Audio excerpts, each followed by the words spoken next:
Alhamdulillah, alhamdulillahi rabbil alamin. Wassalatu wassalamu ala sayyidina Muhammadin wa man tabi'ahum bi ihsanin ila yaumiddin. Asyhadu an la ilaha illallah wa asyhadu anna Muhammadan abduhu wa rasuluh la nabiyya ba'dah. Bapak Ibu jamaah yang kami muliakan, yang alhamdulillah pagi hari ini kita dipilih oleh Allah Subhanahu wa taala menjadi tamu undangan di rumahnya melaksanakan ibadah salat subuh secara berjamaah.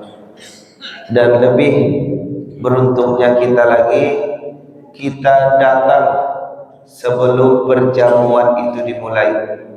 Artinya kita sudah mendapatkan sesuatu yang luar biasa di awal tadi, yaitu rakaatul fajri khairum minad dunya wa ma fiha, yaitu melaksanakan 2 rakaat fajar yang lebih baik daripada dunia dan seisinya.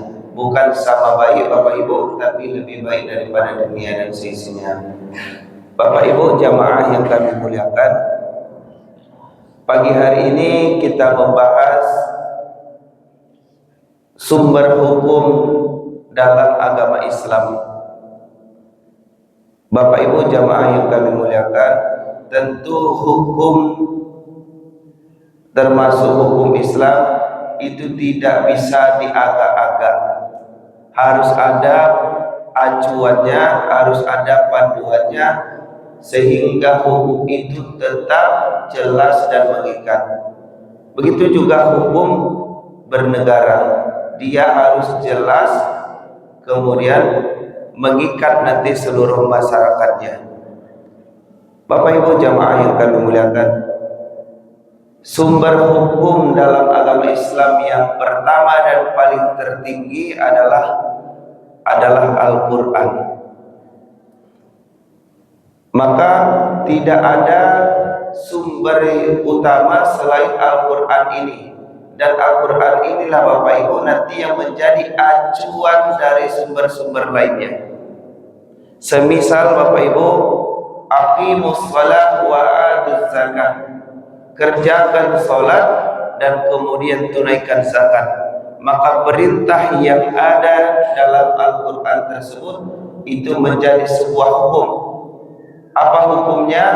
Adalah suatu kewajiban. Maka Bapak Ibu jamaah yang kami muliakan, sumber hukum yang paling tinggi adalah Al-Quran. Tidak ada tawar-menawar di dalamnya. Kemudian kita lihat lagi Bapak Ibu, sumber hukum yang kedua, yaitu hadis atau sunnah Nabi, sunnah Rasul. Banyak sekali Bapak Ibu, kalau Bapak Ibu punya kesempatan, punya kelapangan rezeki, belilah beberapa kitab-kitab hadis, hadis Bukhari, hadis Sahih Muslim, belilah, lihat-lihat di sana, atau kumpulan hadis-hadis sahih dengan nama kitab Riyadhus Shalihin. Itu bisa juga kita lihat Bapak Ibu, yang dikarang oleh Imam An-Nawawi. Banyak di pasar-pasar bisa kita beli. Kenapa? Di sana kita bisa banyak belajar tentang hadis-hadis Nabi. Banyak sekali, seperti pengajian kita kemarin, masih banyak sekali hadis-hadis Nabi yang tidak kita pahami, yang tidak kita telusuri, sehingga dalam penerapannya dalam kehidupan kita masih banyak yang tidak kita laksanakan. Salah satunya apa Bapak Ibu?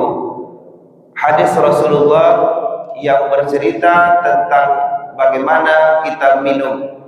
Rasulullah menyampaikan, la yashrabanna ahadukum qa'imah, janganlah di antara kalian minum dalam keadaan berdiri. Itu adalah sebuah hukum atau ketetapan Bapak Ibu.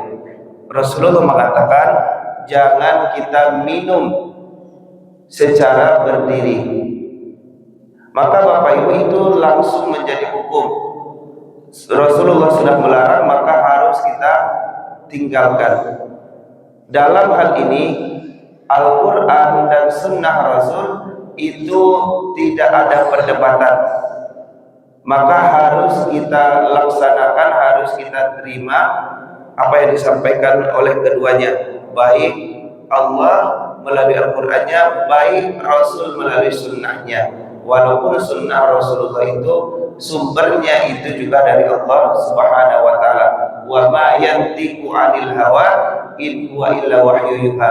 Tidaklah Nabi itu berbicara menurutnya atau melalui dirinya kecuali dia adalah wahyu yang diwahyukan kepadanya.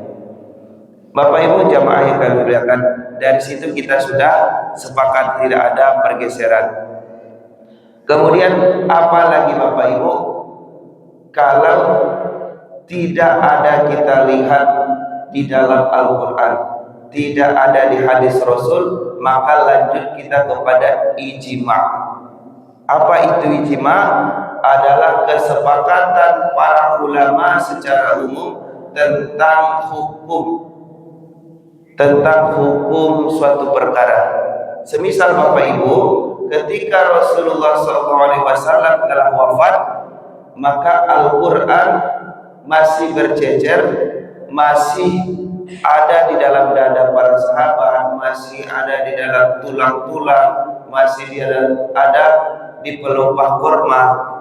Maka timbullah kesepakatan para ulama untuk menghimpun seluruh hafalan para sahabat, tulisan-tulisan tersebut menjadi sebuah mushaf yang kita kenal pada hari ini adalah mushaf Al-Quran. Jadi dulunya ketika Rasulullah wafat Bapak Ibu, itu belum terkumpul semuanya, maka dihimpunlah seluruhnya hafalan sahabat, kemudian juga yang ada tercecer di batu, di pelumpang kurma, kemudian diseleksi. Yang menseleksinya adalah termasuklah Zaid bin Thabit. Ada tim seleksinya Bapak Ibu, diseleksilah, dicari orangnya. Apakah benar antum itu punya hafalan Al-Quran, mendengar langsung dari Rasulullah? Dicatat oleh para sahabat. Kemudian dicari pelumpang-pelumpang kurma itu, dicatat oleh para sahabat, kemudian dijadikan atau disatukan menjadi mushaf Al-Quran. Itu bukanlah sesuatu yang dilakukan oleh Nabi, tapi sesuatu yang dilakukan setelah Nabi oleh para sahabat, mengumpulkan Al-Quran, kemudian susunan Al-Quran juga dirumuskan oleh para sahabat. Maka Bapak Ibu jamaah yang kami muliakan, Rasulullah menyampaikan siapa orang yang paling soleh, siapa orang yang paling beriman setelah saya adalah para sahabat. Karena Rasulullah langsung bertemu dengan mereka, mengajarkan kepada mereka. Bapak Ibu jamaah yang kami muliakan, maka dalam hal ini namanya adalah ijma', kesepakatan para ulama.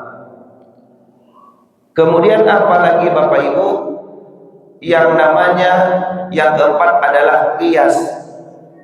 Qiyas adalah pengukuran yang kita lakukan kepada titik berat suatu hukum dan kita pindahkan kepada persoalan lainnya. Pengukuran sesuai dengan ketentuan Bapak Ibu, suatu hukum sudah tetap ini haram misalnya, tapi yang satunya belum jelas dengan kita apa hukumnya, maka kita pindahkan ketentuan yang ada dalam hukum ini ke sini, kita sesuaikan, kita cocokkan. Kalau cocok maka akan sama hukumnya. Kami berikan contoh Bapak Ibu. Al-Quran berbicara tentang khamar, yaitu Al-Quran berbicara tentang haramnya khamar, tidak boleh meminum khamar. Khamar itu apa Bapak Ibu? Adalah minuman dari anggur yang dibusukkan. Ya Bapak Ibu, itu adalah khamar. Kemudian pertanyaannya, kalau khamar diharamkan, apa alasan ganja diharamkan? Padahal di masa Rasulullah SAW tidak ada yang namanya ganja, tidak ada yang namanya narkoba, tidak ada yang namanya pil-pil ekstasi. Maka Bapak Ibu, diambillah ilat dalam ketentuan hukumnya. Ada ilat namanya Bapak Ibu. Apa ilatnya? Adalah sesuatu yang memabukkan tadi. Maka ketika khamar itu diharamkan disebabkan oleh menyebabkan mabuk, maka apabila kita mengkonsumsi narkoba, ekstasi dan segala macam menghasilkan efek mabuk juga, maka akan ditarik hukum yang sama. Maka narkoba, ganja dan segala macamnya itu jatuh kepada hukumnya haram. Kemudian kita juga melihat di dalam Al-Quran disebutkan wala taqul lahuma uff. Janganlah kalian berucap kepada keduanya, yaitu kepada orang tua, uff, yaitu ah. Kalau kalimat ah itu tidak boleh, berarti kalimat lainnya boleh. Berarti seperti itu pemahamannya Bapak Ibu? Tentu tidak. Berucap ah saja kepada kedua orang tua itu sudah dilarang oleh Allah, diharamkan oleh Allah Subhanahu wa taala. Tentu kalimat-kalimat yang lebih dari itu lebih haram. Karena apa ilatnya Bapak Ibu? Ilatnya adalah menyakiti hati orang tua. Banyak anak yang tidak berucap ah, tapi perlakuannya, sifatnya itu lebih menyakiti orang tua daripada kalimat tersebut. Maka Bapak Ibu, kias ini sangat bermanfaat untuk kita.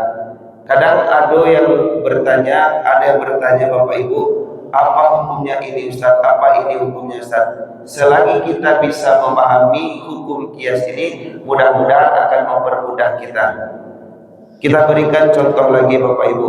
Semisal ya hukum kias ini, bagaimana hukum daripada berjudi? Itu sudah jelas haram. Tapi bagaimana dengan taruhan yang tidak menguntungkan, hanya untuk senang-senang? Semisalnya main bola.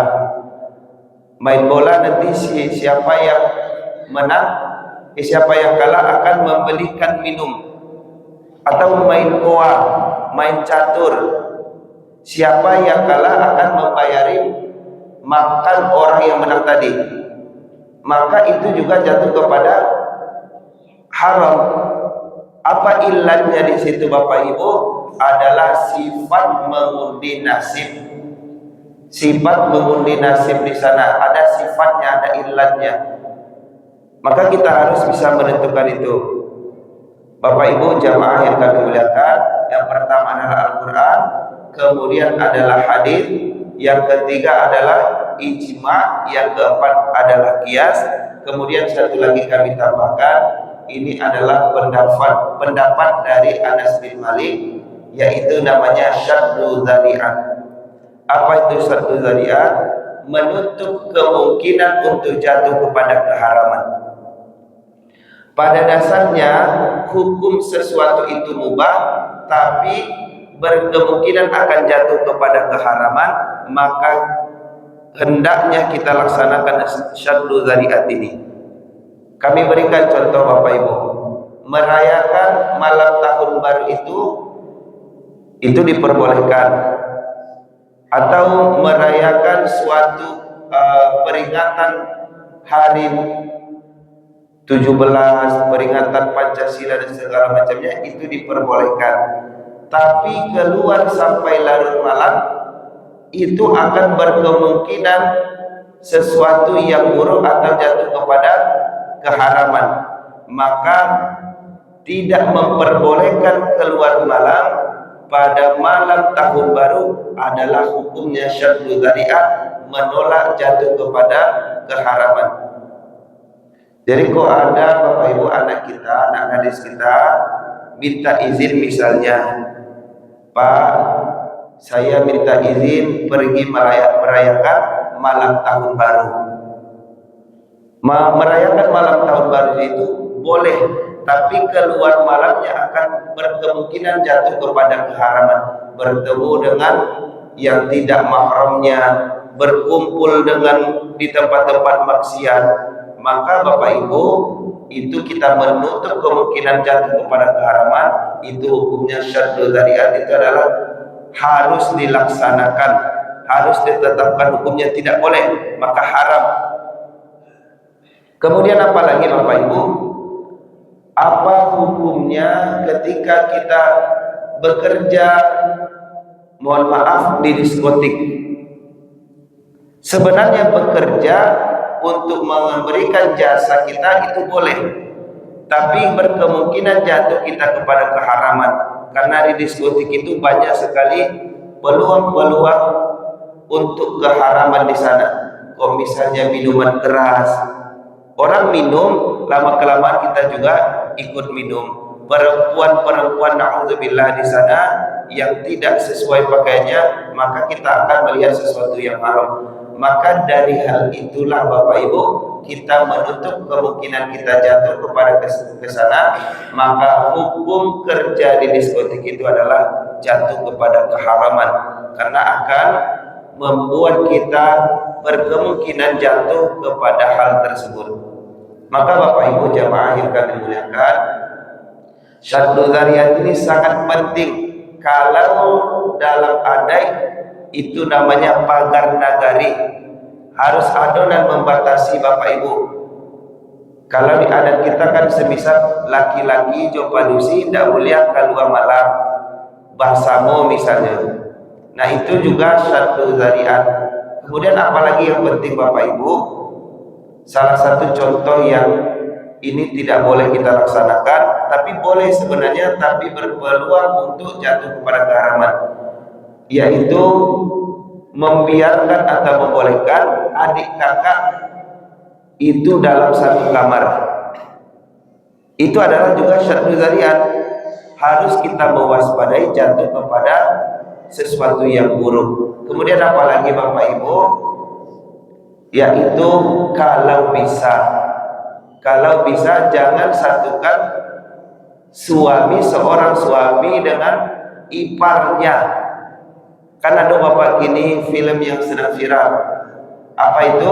Ipar adalah maut. Jadi ada film sekarang yang viral, ipar adalah maut. Ipar adalah maut ini adalah bukan perkataan orang biasa.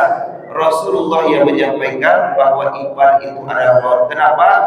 Banyak sekali kejadian-kejadian yang buruk terjadi ketika menyatukan ipar dengan suami tadi.